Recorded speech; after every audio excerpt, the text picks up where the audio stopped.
Phone tapping విచారణకు మాకు summons వస్తే ఈరోజు కమాండ్ కంట్రోల్ సెంటర్కి వెళ్ళడం జరిగింది.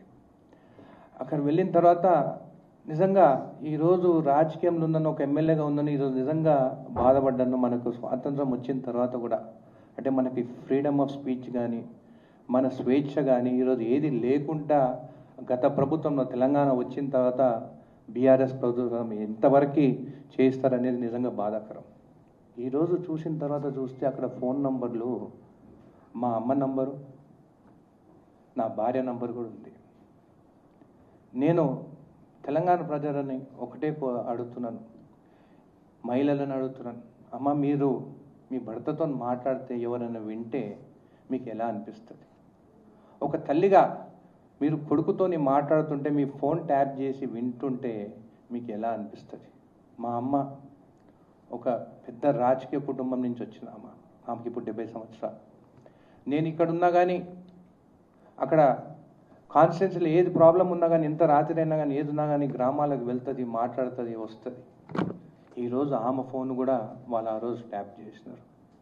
ఈరోజు ఇంటికి వెళ్తే నా భార్య అడుగుతుంది నన్ను, నేను రాజకీయాలకు వద్దననే ఇంట్లో కొడుకుని చూసుకుందాము, మనకు బిజినెస్లు ఉన్నాయి కదా చేసుకుందాం, ఎందుకు రాజకీయాలకు పోయినాము? ఈరోజు నీ వల్ల నా ఫోన్ కూడా ట్యాప్ చేసిందంటే నేను నా భార్యకి ఏమి చెప్పుకోలేకపోతున్నాను. ఇంటికి పోతే ఊరికి పోతే మా అమ్మ దగ్గర పోతే ఏంది నేను ఆ రోజే చెప్పినాను, మా చిన్నాయన నల్లపరెడ్డి శ్రీనివాసరెడ్డి రాజకీయంలో ఉండే, మా పెద్దనాయన రాజకీయంలో ఉండే, మా నాయన రాజకీయంలో ఉండే, వద్దు ఆ రోజు ఉన్నట్టు రాజకీయాలు ఇప్పుడు లేవు, బాలేవు, వద్దంటే విన్నావా? ఆఖరికి ఫోన్లు కూడా ట్యాపింగ్ చేస్తుందంటే ఏంది ఇది అని చెప్పి అడిగితే నేను ఏమి చెప్పలేకపోయినాను. ఈరోజు ఒక్కటే అడుగుతున్నాను, మళ్ళీ బీఆర్ఎస్ వాళ్ళు మేము మళ్ళీ వస్తామంటే దేనికి? భార్య భర్తలు ఫోన్లు మాట్లాడితే వినేదానికా మీకు మళ్ళీ రావాలనుకుంటున్నారు? మీ ప్రభుత్వం రావాలనుకుంటున్నారు? ఏంది ఇది? సీఎం రేవంత్ రెడ్డి గారిని కూడా అడుగుతున్నాను, అన్న ఇప్పుడు అందరూ అడుగుతున్నారు ఇంత టైం అయిందని, ఒక్కొక్క కాన్స్టిట్యున్సీలా మా కార్యకర్తని 200 నుంచి 300 మందికి ట్యాపింగ్ చేస్తారు. ఒక్కొక్కరిని విచారణ చేయాలంటే టైం పడుతుంది.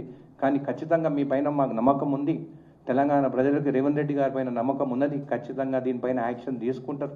విచారణ జరుగుతుంది, ఇప్పుడు విచారణ జరుగుతుంది కాబట్టి లోపల ఏం మాట్లాడినామో మేము చెప్పలేము, ఎందుకంటే ఇన్వెస్టిగేషన్ ఇంకా కంప్లీట్ కాలేదు. నా ఒక్క కాన్స్టిట్యున్సీ చూస్తే దాదాపు 200-300 నంబర్లు ఉన్నాయి. దాదాపు ఒక 100 మందిని పిలిచి విచారణ జరిపినారు. ఆఖరికి నా డ్రైవర్ది ఫోన్ నెంబర్, నా డ్రైవర్ వాళ్ళ భార్యది కూడా అంట. ఇంక ఇది ఎక్కడ ఇది? సరే మేము కాంగ్రెస్, మేము అపోజిషన్, వాళ్ళకి అపోజిషన్ కాబట్టి మీరు అనొచ్చు, మీరు అపోజిషన్ కాబట్టి ఏదో బురద జరుగుతున్నారు. మళ్ళీ కవిత ఏం మాట్లాడింది, కేసీఆర్ గారు కూతురు ఏం మాట్లాడింది, కేటీఆర్ గారు చెల్లెనేం మాట్లాడింది, ఆమెనే చెప్పింది కదా. ఆమె భర్త ఫోన్ కూడా రికార్డ్ చేసిందని వాళ్ళ ఇంటి మనిషే చెప్పింది కదా. ఇంటి మనిషికే తెలుసు కదా ఇంట్లో ఏం జరుగుతుందని చెప్పేసి.